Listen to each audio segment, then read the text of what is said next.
Hare Krishna. Hare Krishna. I welcome all of you to our class. And to set the objective, this session, this class is to enable reading of the shlok, to understand the meaning of the shlok, and to help understand the basic philosophy of Gita. So we are in chapter 4th, Transcendental Knowledge, and we have finished the first four section of this chapter. The first section is about the lineage of transcendental knowledge, parampara, how it has moved, how it has come down. Then second section is the divine nature of Lord Krishna's appearance. The third section is on Krishna, the creator and culmination of path. And the fourth section is understanding karma on the platform of Gyan. Today, we'll be focusing on from Shlok on the next section, attaining Gyan through Yajna. What we have learned in the previous class is qualities of a practicing karma yogi.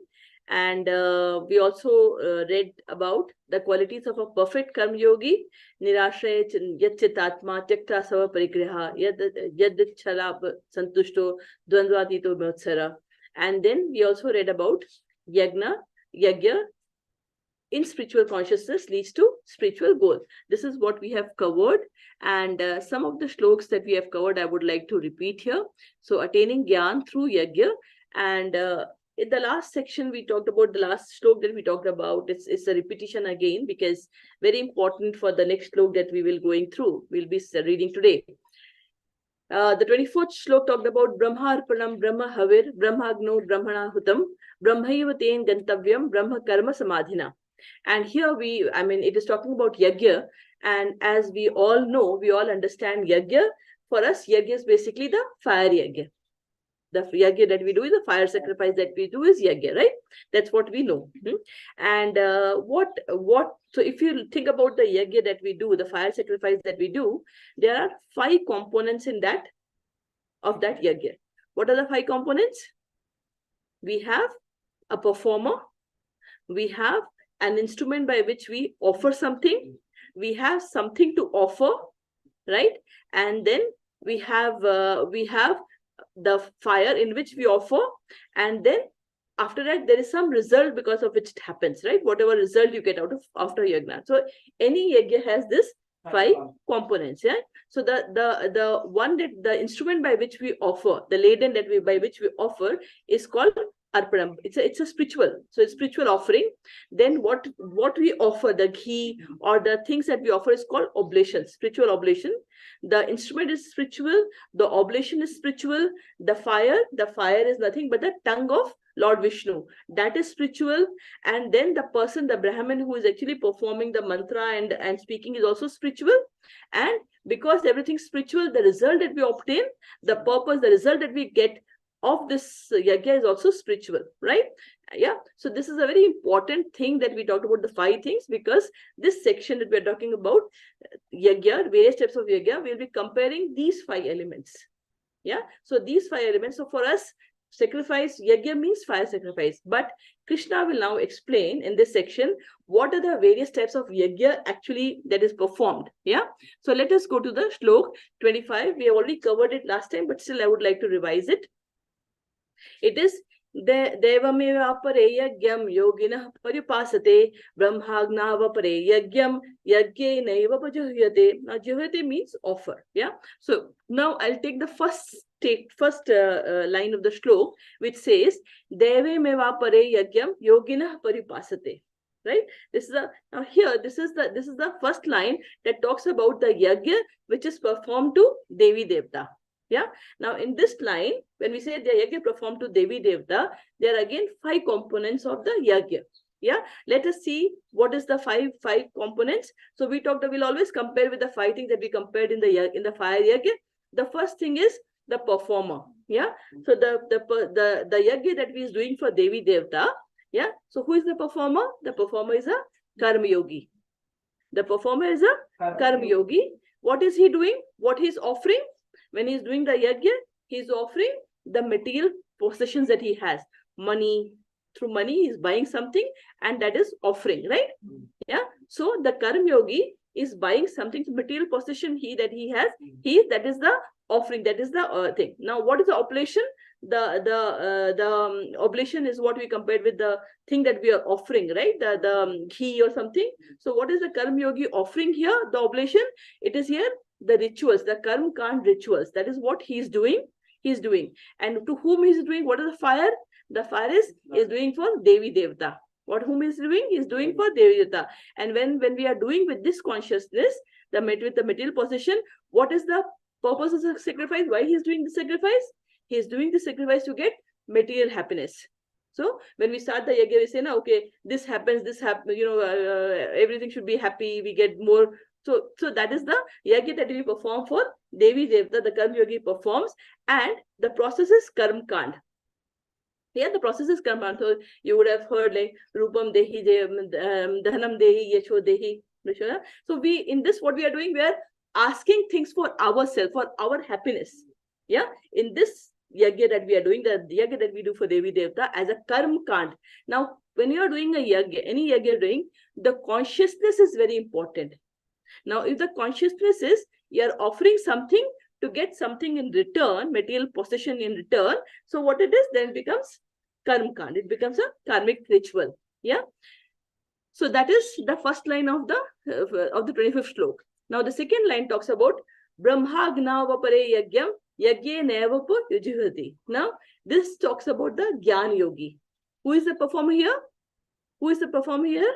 The Gyan Yogi. The performer is the Gyan Yogi. Now who is the Gyan Yogi? Gyan Yogi is who has understood. Now the Karma Yogi is at a bodily platform. He has not yet achieved the knowledge that body and soul are different. He has a body, he's working hard, he's getting material conception, material things, and he's offering that. And by doing that, he's purifying himself. He's purifying himself to get next level of knowledge. Right?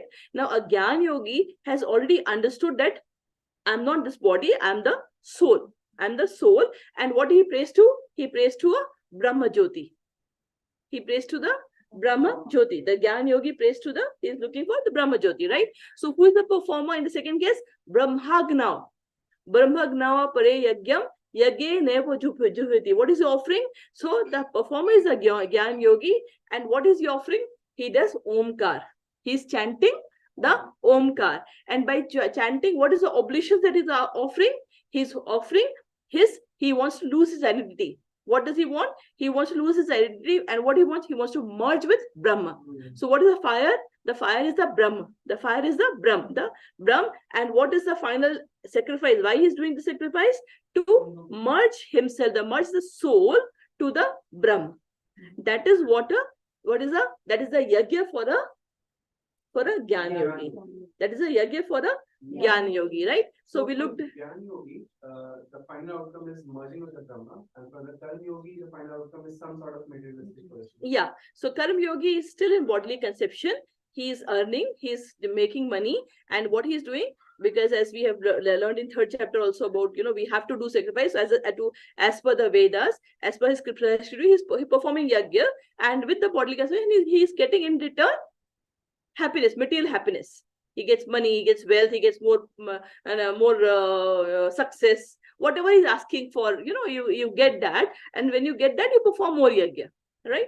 Now, a Gyan Yogi, he has moved forward. He understands the difference between the body and the soul, and he is now offering the soul to the Brahma, to himself to the himself to the Brahma. He's talking about merging. Yes. Even a Karma Yogi can do Karma Yoga for the sake of doing Karma Yoga because God Vishnu says that. Yes. With that is why he is doing it, because this is prescribed as our prescribed duty, and that's why we are doing it. And that is why I talked about consciousness is very important. Are you doing a consciousness with getting the wealth? Are you saying Rupam Dehi, Janam Dehi, Yasho Dehi? Are you talking about that? Or you are saying, give me the spiritual path. Help me to understand and move forward in the spiritual. So what consciousness you are doing is very, very important. Understood? Understood? Accordingly, the results will be offered, right? Now, that is about the 25th slok. Clear? Yeah, so consciousness is important, right? Now in the 26th slok, we talked about Shrotra Dinindriyanyane Sanyamagnishu Juhyati Shabda Din Vishayan Anya Indriyagnishu Juhyati. Now here he's talking about two things, a brahmacharya and a grihastha. The brahmacharya and the grihastha, right? So let's go to the first line, which says Shrotra Dinindriyan Anye Sanyam Agnishu Juhyati. Shotra is hearing. Shotra is to hear. So he is hearing, and Indriya is senses. So what is doing? And Anyam is all other senses, but his senses of hearing, he is actually giving that. Sanyam is for control. Agni is fire. So now let's look at that. So who is the performer in this? It is a brahmachari. Yeah, it talks about the we know the various stages of Brahma of a varnashram system, right? Yeah, so the brahmachari, who is the performer? It is brahmachari. What is he doing? He's offering his sense of hearing. He's offering his sense of hearing. And what oblations? Senses. What is offering? He's offering his senses. And to do what? To control his mind, for mind control. And what will he get? What is the result he will get? He will gain transcendental knowledge. So what is the role of a brahmachari? Our first 25 years of life, as per our shastra, we are supposed to be hearing transcendental knowledge. And if you are a student, be focused on studies. All your senses should only be engaged in gaining transcendental knowledge or whatever is relevant knowledge from your subject. So basically it is a study. Yeah, and so our ears and our eyes should basically be given for learning something transcendental, so that we move forward as a brahmachari, right? And so you give your senses and achieve mind control, right? Now next is Shabda Adinya Vishayanya Anya Indriyagnishu Juhyati. Now it's talking about grihastha. Now Shabda, what is Shabd? Shabd is the sound. Shabd is sound, right? Now here is talking about Anavishya. It's talking about sense objects. So what does the grihastha do? What is he offering? He's offering the, so see, we have the senses. You are hearing, your sound is the sense object for your ears, right? Your sight, others is the object for your eyes, right? So as a grihastha, you have to control all your senses. It should be regulated. You have to control. You are married. You are, as per this, you are grihastha, you are married. In your married life, all your senses should be regulated to the right sense objects, and that's how you control your mind. Not that you are married, now it's free, like, so if all your sense objects has to be regulated. So here, who is the performer? It is grihastha. And what is he offering? He's regulating his sense objects. In the oblation, again, is the senses. And what will happen by doing so? He will actually spiritually advance. Okay, yeah. And then we go to the next slok. From here we'll start today. Sarvanindriya karmani prana karmani chapare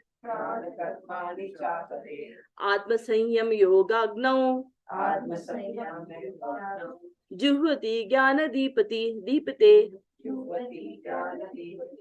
Sarvanindriya karmani prana karmani chapare atma sanyam yogagnau juhvati jnana deepate. Vaishnavi. Sarvanindriya karmani prana karmani chapare atma sanyam yogagnau juhvati jnana deepate. Now here it talks about jnana deepati, the one who wants to achieve self-realization. And here it talks about ashtanga yogi, right? The one. So it's a Patanjali yoga system. So let's read first the meaning.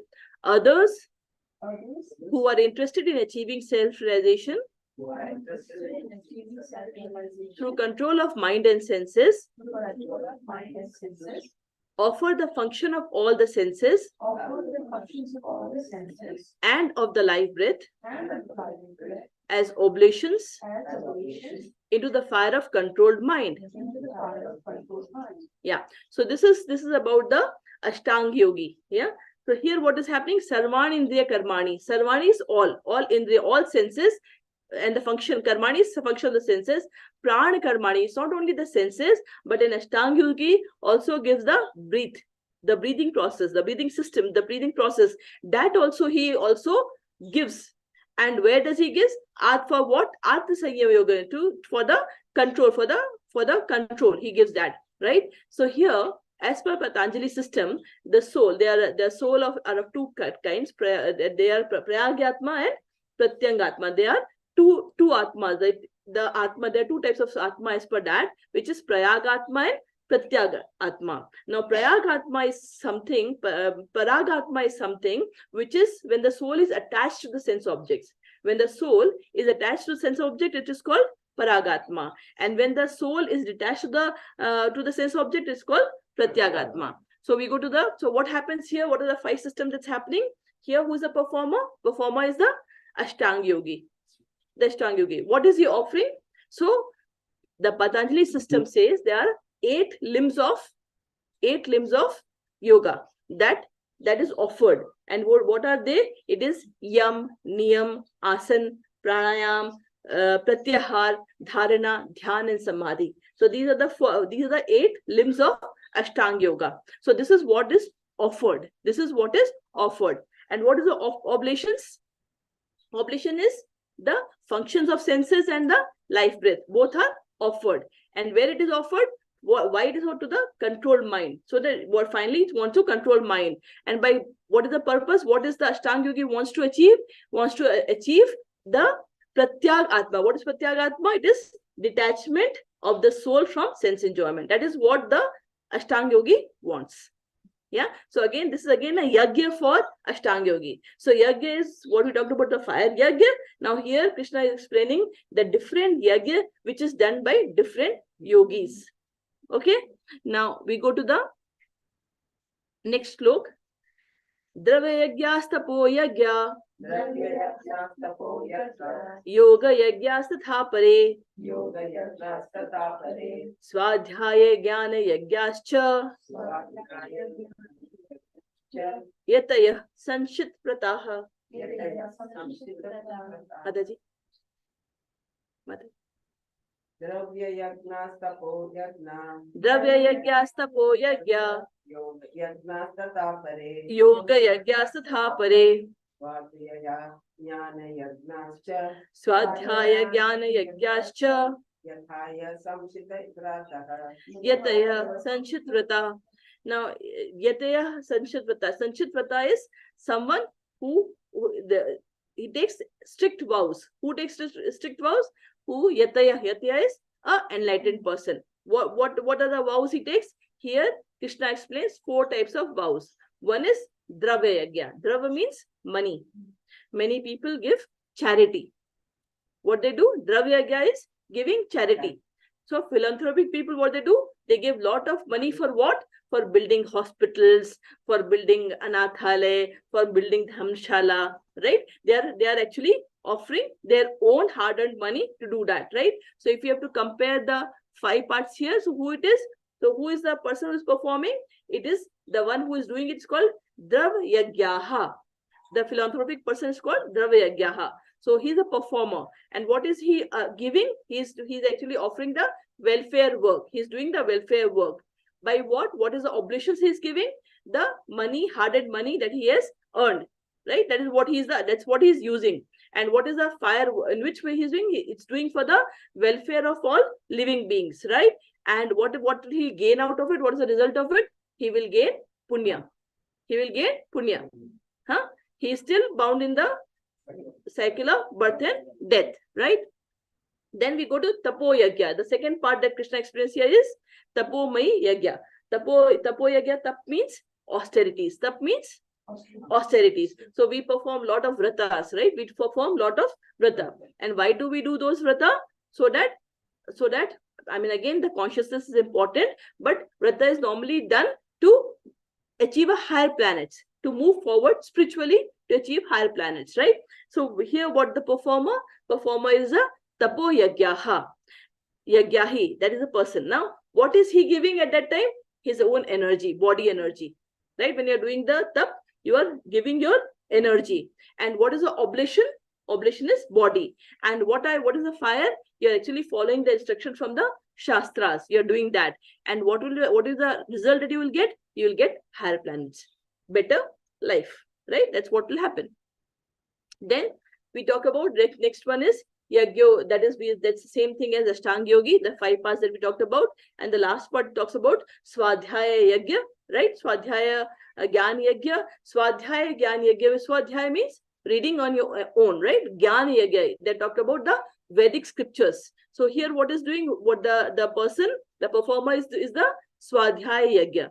The person who is actually reading it is the Yagi. He is the Swadhyaya Yagi. And what is he doing? He is offering his mind and intelligence.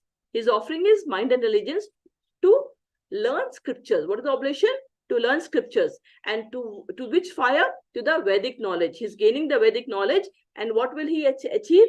He'll achieve the transcendental knowledge, and then he'll move forward in the spiritual path. That's what he will get, right? So we talked about Dravya Yagyas, Tapo Yagya, Yoga Yagyas Tatha Pare, Swadhyaya Gyan Yagyascha Yataya Sanchitrata, right? Now let's read the meaning of it.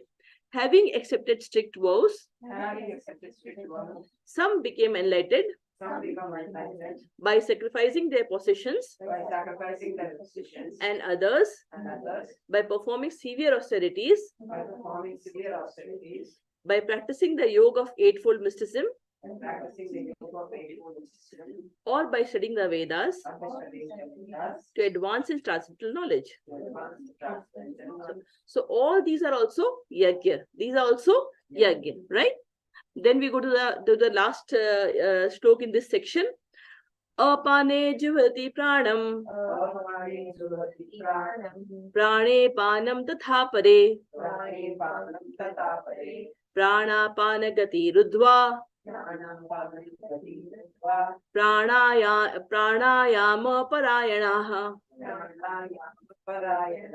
apre niyatahara, pranan praneshu juhyati. Again. Apane juyati pranam, prane apanam tatha pare, pranapanagati rudhva, pranayama parayana, apreniyatahara, pranan praneshu juhyati. So this yagya is a pranayam yagya. This yagya is a pranayam yagya. So what happens here? We have various types. So there are 10 types of airs that we have. And here it's talking about 2 airs, the apana air and the prana air. The prana air is the one that moves outward, and apana air is that moves downwards. Right? So what happens? And here we talk about 3. So what is it? It's a apana juhati. Juhati is offering. Apana juhati pranam.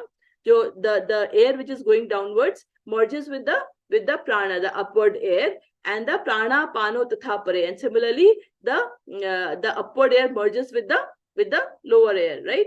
And then what happens? So this whole process is the pranayam process, where what we do again inhalation. We do a prolonged inhalation, and we stop when we control our breath. It's called kumbhaka. It's called kumbhaka. And then we also, when we are inhaling, then what we are doing actually, the prana air, we are actually merging it with the apana air, and then we stop it. That is kumbhaka. And when we are doing a prolonged exhalation, the downward air meets the upward air, comes down, right? So this again, through the various process of pranayam, you're trying to control your senses and mind. That is again a process of controlling your senses and mind. So let's read yourself. Apane juhati pranam. Apane juhati pranam. Prane panam tatha pare. Pranapanagati rudhva. pranayama parayana, apare niyatahara, pranarpaneshu jihyati. Still others Still others who are inclined to the process of breath restraint, who are inclined to the process of breath to restraint, remain in trance, to remain in trance, practice practice by offering the movement of the outgoing breath into the incoming by offering the movement of the outgoing breath into the incoming, and the incoming breath into the outgoing, and the incoming breath into the outgoing, and thus at last and thus at last remain in trance, remain in trance, stopping all breathing. stopping all breathing. Others, Others, curtailing the eating process, curtailing the eating process, offer the outgoing breath offer the outgoing breath into itself into itself as a sacrifice, as a sacrifice. right? So now Krishna explained that it is not only the fire sacrifice we talked about, but there are various types of sacrifices that we have learned till now, right? So the next section, which is from 30 to 33, talks about purpose of sacrifice. Why we have so many sacrifices that we talked about, and what is the purpose of these sacrifices, right? So let's go to the next shlok, shlok number 30. Sarvepyate yagyavido yagya kalmashaha yagya shishtamrita bhujo yanti brahma sanatanam sarve payete yagyavido yagya kshapit kalmashaha yagya shishtamrita bhujo yanti brahma sanatanah. So question is, why do we have all these different yoga system?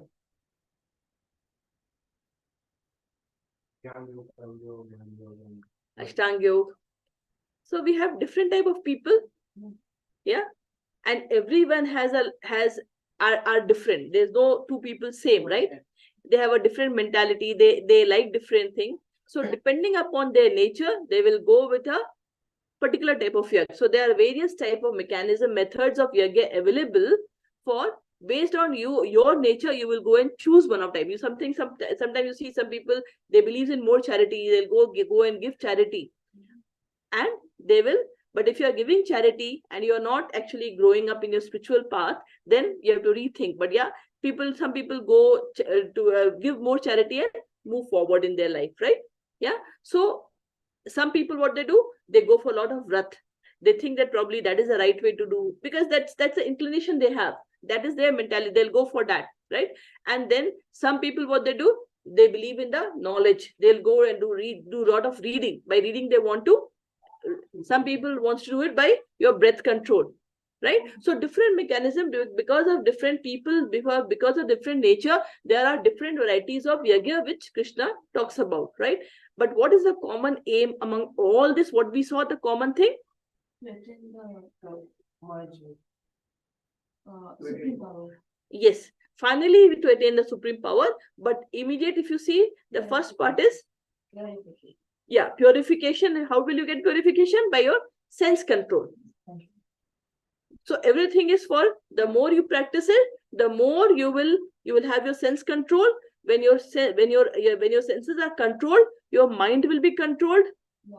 And when your mind will be controlled, you will be at peace and will be able to move forward to the next step, right? So most of the thing, everything that we do, our first focus is for the sense control. Yeah.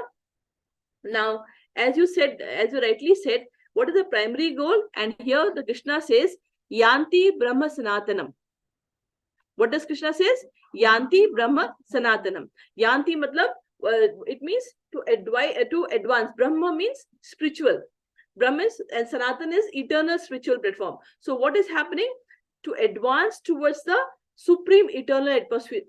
We are doing this by different process of yajna. It is being done so that we can advance towards the spiritual transcendental realm, right? We move towards the transcendental realm. We move to the spiritual realm. So here, if you see the last, the second line, Yanti Brahma Sanatana, and that's why there is a primary goal of the yagya. But what happens with the primary goal? We also get yagya shishtamrita bhujo. Yagya shishta means the remnants of the yag is also an amrit.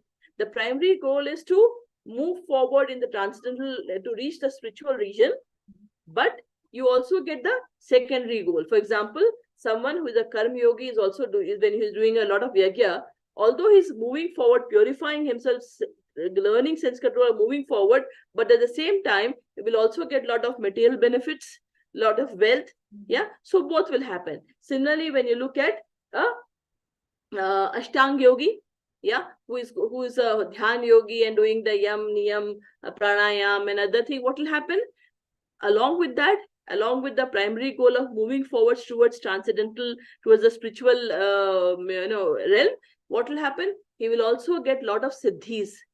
The Ashtang yogi, they can get siddhis, like they can become extremely small, they can become extremely big, they can walk on, they can eat fire, they can walk on water, right? So all these are the secondary siddhis they will get out of the, because it is not that do it for 10 days and you would get it. It's for years and years and years of practice. You start getting a lot of other siddhis. Yeah, you can fly, you can, so all these are the siddhis that you get being an doing an Ashtanga yogi, right? So you get that.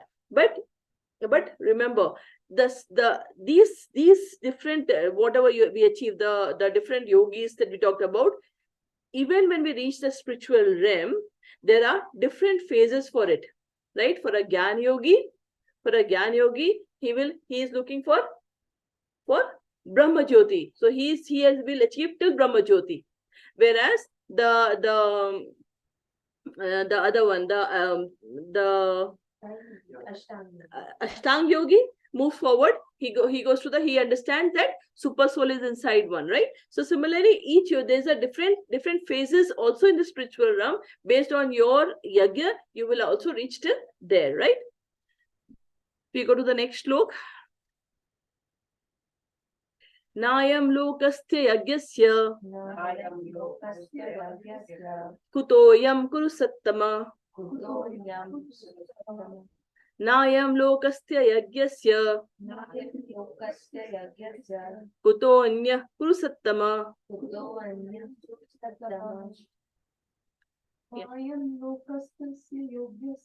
Nayam lokastya yagyasya kutonya kurusattama. So here Kurusattama is the best of the Kurus, which is Arjun. So Krishna is telling to Arjun, O best of the Kuru dynasty, Nayam loko, Nayam lokostya yagyasya ayagyasya, without sacrifice, one can never live happily. Neither on this planet, in this life, then what about the next? What does Krishna says? That if you are not performing yagya, what will happen? You cannot live happily in this life. Then what about the next? So let's read the English translation. O best of the Kuru dynasty, without sacrifice, one can never live happily on this planet or in this life. What then of the next? So what is the sources of happiness? Why, when we take this birth, why are we happy? Sometimes we are happy, sometimes we are in distress, right? So why do you think that we are happy? What makes us happy, or because of what reasons gives us happiness? It is the punya that we have achieved in our past life, right? The punya that we have achieved, yeah, the pious activity, the pious account that we have in our bank account, because of which we get happiness in this life, right? And the sins that we have performed, because of it, we have another account of papa account, impious account. So the distress we go through in our life is because of, yeah. And then when we are doing this yagya, what happens? We try to come out of this dualities of happiness and distress. We have to come out of that, right? We try to come out of that. So now let us look at why do we do sins? Why do we do sins? It is because of our ignorance. Because we don't know, when we come in this body form, we are not aware. We are coming with some of our karmic reactions. We are coming with our some karma, we are coming with that. We are not aware, and because of our ignorance, we do sin. And when we do sin, what will happen? We get reactions of it, which will bound us to this cycle of birth and death. The only way to come out of it is, and in this material world, the only way to exit this material world is also in the human form of life. In no other form of life you can actually come out of this material world. If you are doing lot of punya, you will actually get elevated to the Swargaloka. If you have done lot of philanthropic activity, you have gained lot of punya, pious activity, you'll get elevated to your Swargaloka. And then what will happen? Once your bank account is done, then you come back to earth, right? Again, you do your duty, and you actually build your bank balance of your pious and impious activities, right? And this is how we are stuck in this material world, right? By the cycle. And the only way to come out is by the human form of life. Now, what happens when in this human form of life? What Krishna did, what we read it in 3rd chapter, that Krishna, when we wanted to come away from him to this material world, along with us, what he did? He sent us Vedas. What did he do? He along with us, he's the father of all human beings. What he did? All living entity, along with us, because he knew that we want to be away from him. But just as like all fathers, they take care of the kids, he also took care of us. He gave us Vedas. Now and Vedas tells us some route of escape. What are the 4 things? Vedas explains the path of religion. It talks about dharma, artha, kama, and moksha. Dharma, artha, kama, and moksha. These are the 4 things that Vedas teach. Now, when we do dharma, when we are doing all this dharmic activity, the religion like dharma, the yajna and all we are doing, what's happening? We'll achieve artha. Artha is money. We'll get material pleasures. Now, when we get artha, what do we next want? We want calm. We want to enjoy it. And when we want to enjoy, Krishna says, do it in regulated manner. And when you do that, when you're tired of your, you will, because of if you're doing it in a regulated way, following the Vedas, automatically you will move towards moksha. Yeah. And this, it will take you towards more. That's how our varnashram system has been formed, and this is what is done. And if you remember in the 3rd chapter, we did the cycle of sacrifice. The cycle of sacrifice talked about that when all living beings were actually brought here, then all living beings, it talked about, they depend upon food grains. All of us depends upon food grains. And the food grains comes from rain. It comes from rain. If there's no rain, we won't get the food grains. The food grains come from rain. And the rain comes from yajna. The rain comes from yajna. And the yajna, it's written that it's a prescribed duty for us. When we are born, we have to, that's what Krishna did. He was sent along with us. He sent the Vedas. And where is this written that we should do yajna? It is written in Vedas. And who has created Vedas? It is from Supreme Lord. And that's why whatever we do, we have to offer to the Supreme Lord. And if we don't do that, what Krishna said in the 3rd chapter, he said, if you're not doing that, then you are a thief. What are you? If you are not doing that properly, then what is happening? You are nothing but a thief. Yeah. Now, in the 15th chapter of Bhagavad Gita that we'll be reading later, there is one shlok. You can take that out, 15.15, 15.15, 15th chapter, 15th shlok. 637 page. Yeah. So I'll read that. Sarvasya chahamedi sannavishto mattah smritir jnanam apohanam cha vedaishcha sarvair aham eva vedyo vedanta krit veda vidivya chaham sarvasya chaham hidi sannavishto mattah smritir jnana apohanam cha vedaishcha sarvairaham eva vedyo vedanta krit veda videva chaham.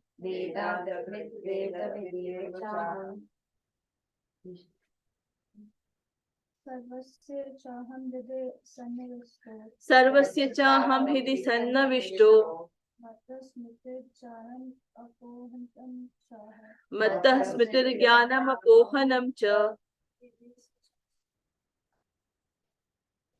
Vedaisha sarve aham veda vidyo. Vedanta krit veda videva chaham. So Krishna says in the 15th chapter, Sarvasya chaham hidi sannavishto. I am seated in everyone's heart. Krishna says in the 15th chapter, 15th shlok, Sarvasya chaham hidi sannavishto. I am seated in everyone's heart. Mattah, from me, smritir jnana apohanam cha, comes remembrance, knowledge and forgetfulness. From me comes remembrance, knowledge and forgetfulness. Vedaischa sarvair aham eva vedyo. By all the Vedas, I am to be known. By all the Vedas, I am to be known. Vedant Krit. I am the compiler of Vedanta. Ved Vidam Chaham. And I am the knower of the Vedants. So what Krishna says is, so he talks about in the 4th chapter, this is the advanced chapter where we are in the 15th chapter now. In the 4th chapter, he says, you read Vedas will give that. So finally, when we read Vedas, when we complete that, what are you supposed to know? Krishna. We are supposed to know Krishna. We are supposed to know what is the ultimate knowledge that you will get when you read Vedas. So what he says, Vedaisya sarvair aham eva vedyo. By all the Vedas, I am to be known. That is the sar of the Veda. That is the summary of the Vedas. Understood? So what we are supposed to know? Krishna. That is the final thing that we will come to know when we read the Vedas. And Vedanta Krit. I am the compiler of Vedanta. And Ved Vidam Chaham, and I am the knower of the Vedas, and I am seated in everyone's heart. So when you are a Dhyan Yogi or Ashtanga Yogi, you are actually the Param, what do you call it, Paramatma that you are looking at. He is again Krishna seated in everyone's heart. Understood? So that's something which is important to know, because we are talking about Vedas. Finally, what we will know is again Krishna. Now let's go to the 32nd shlok. Evam bahuvidha yajna vitata brahmano mukhe karmajan vidhi tan sarvan evam gyatva vimokshase. Evam bahuvidha yajna vitata brahmano mukhe karmajan vidhi tan sarvan gyatva vimokshase. Evam gyatva vimokshase. Evam bahuvidhaya gyan. Evam bahuvidhaya gya. Vidita brahmano mukhe. Karmajan vidhitan sarvan. Karmajan vidhitan sarvan. Evam gyatva vimokshase. Evam gyatva vimokshase. So let's read the English of this. All these different type of sacrifices are approved by the Vedas, and all of them are born of different types of work.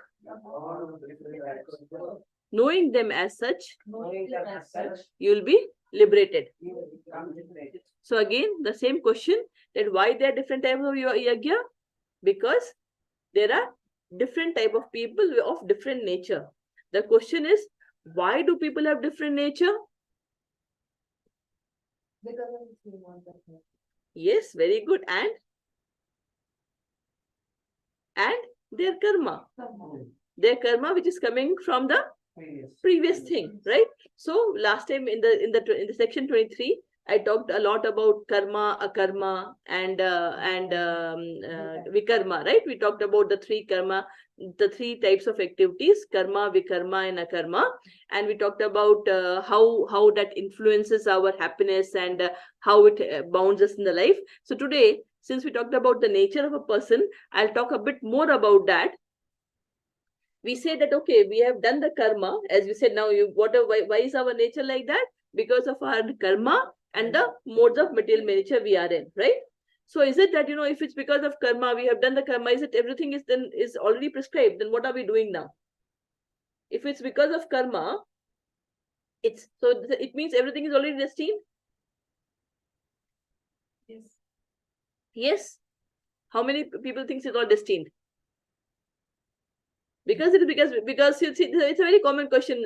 People say in Gita, it says that everything is because the karma, that the past deeds that you have done. It means everything is already written here, right?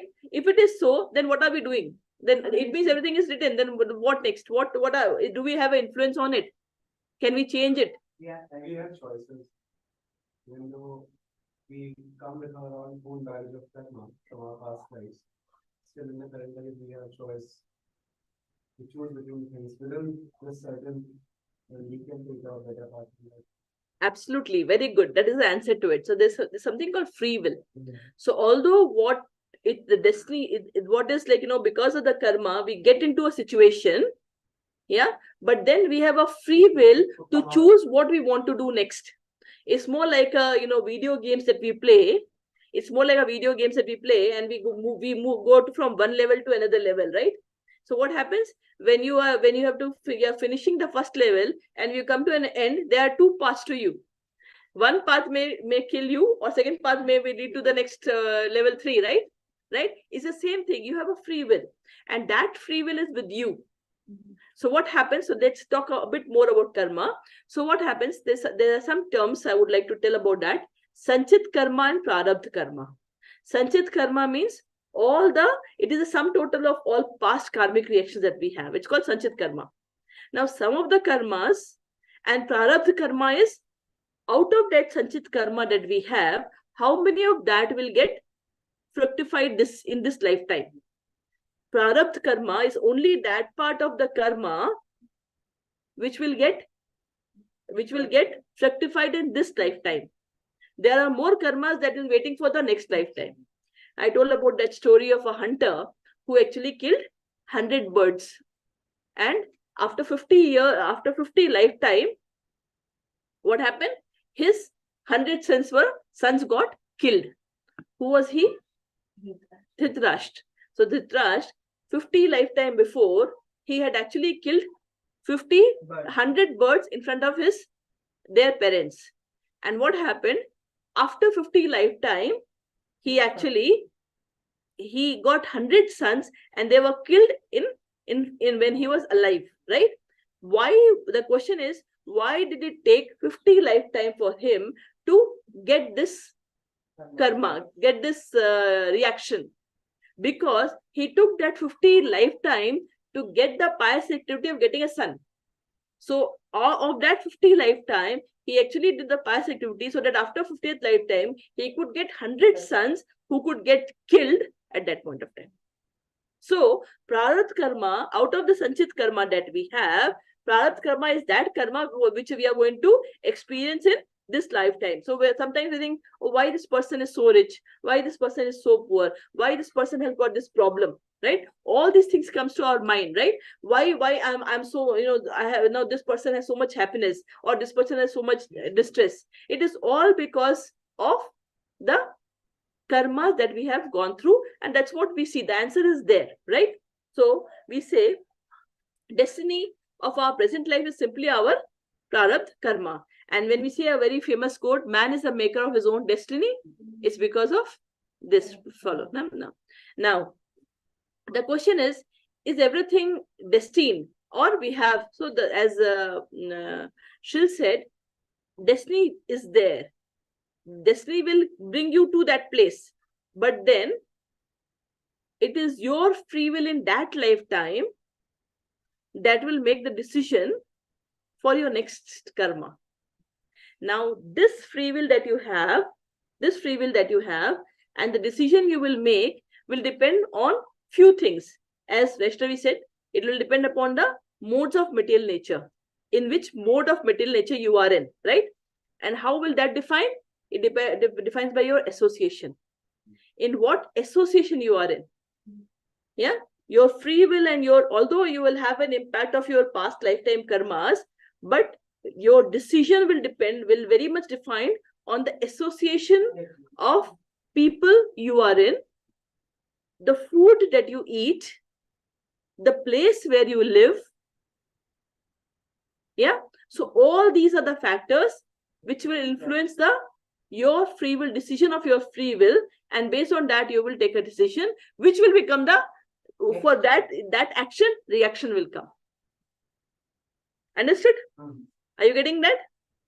So the response depends upon our association, although it's influenced by your past deeds, because your association also will somehow depend upon that. So we should try to develop good association. We should always try to ensure that we are in good association. We are with people who are having positive attitude and who is helping us to grow in a positive way, right? So destiny is the product of the use or misuse of our own free will.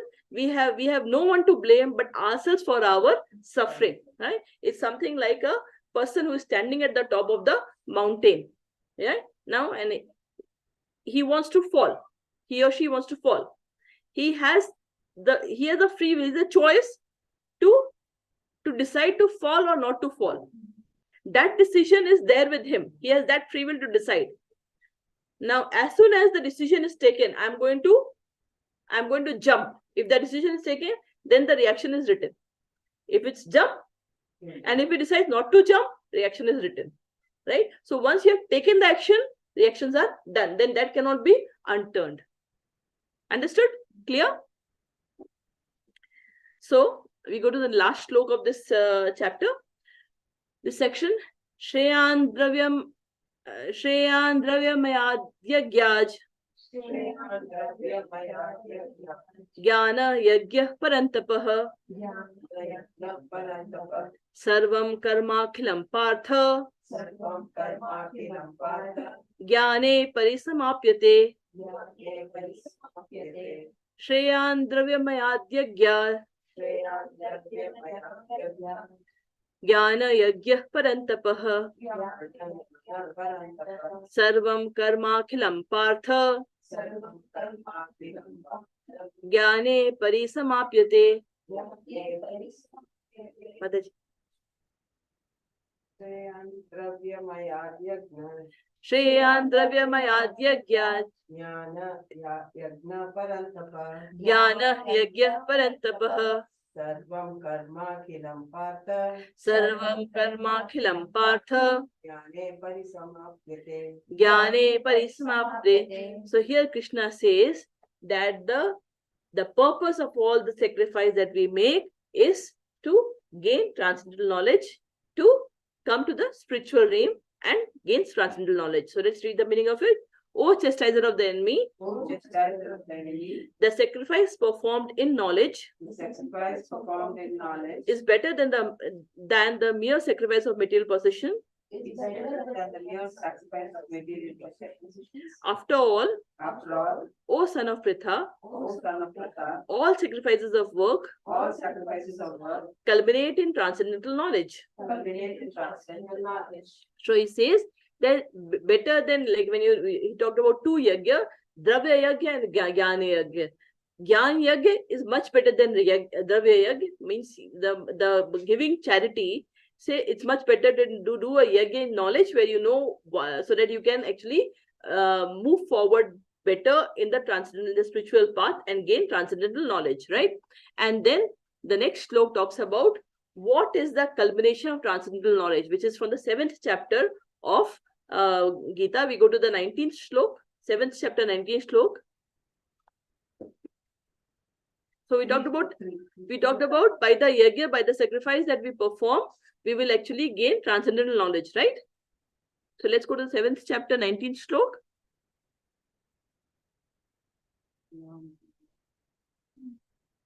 Open your Bahunam janmanamante Jnanavanamam prapadyate Vasudeva sarvamiti Sa mahatma sudurlabha Bahunam janmanamante Jnanavan mam prapadyate Vasudeva sarvamiti Sa mahatma sudurlabha.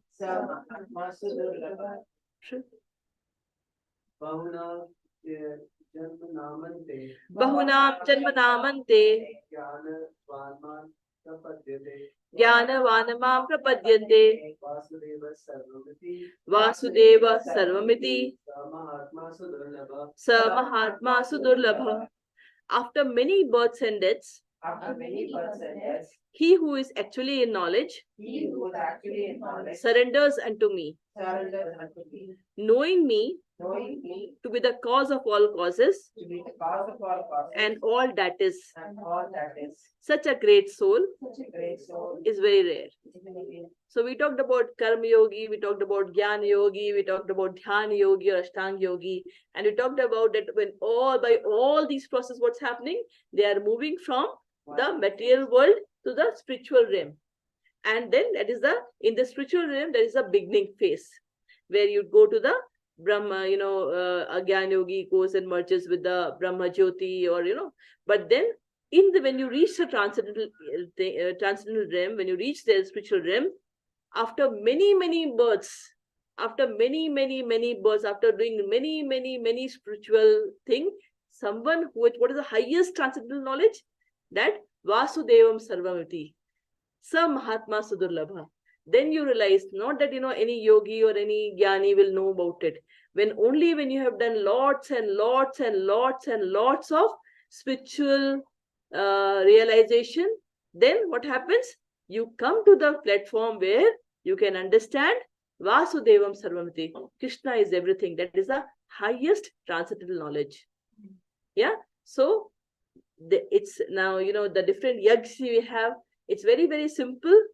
Yes, we cannot do all this yagya every day. What we can always do every day is Hare Krishna, Krishna Krishna, Hare Hare, Hare Rama, Rama Rama, Hare Hare. So do this Mahamantra yagya every day, because it is said by all these processes, we move slowly. Vedas we read, we move slowly one by one. But the yagya, to come into this realization that Vasudevam Sarvamiti, it is only a mercy of a devotee or Krishna that you get into that company, that you get that realization that Vasudevam Sarvamiti.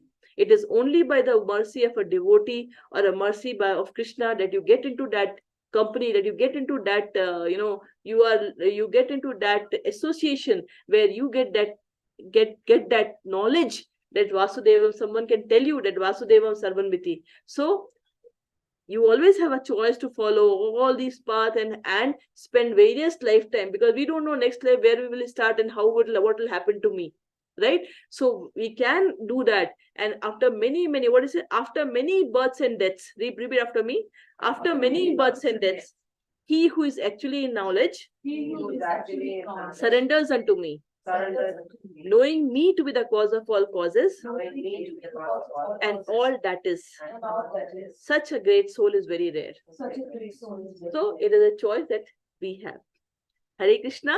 With this, we'll end the class today. Let us chant Hare Krishna Mahamantra 3 times. Hare Krishna, Krishna Krishna, Hare Hare, Hare Rama, Rama Rama, Hare Hare. Hare Krishna, Krishna Krishna, Hare Hare, Hare Rama, Rama Rama, Hare Hare. Hare Krishna, Krishna Krishna, Hare Hare, Hare Rama, Rama Rama. Hare Krishna.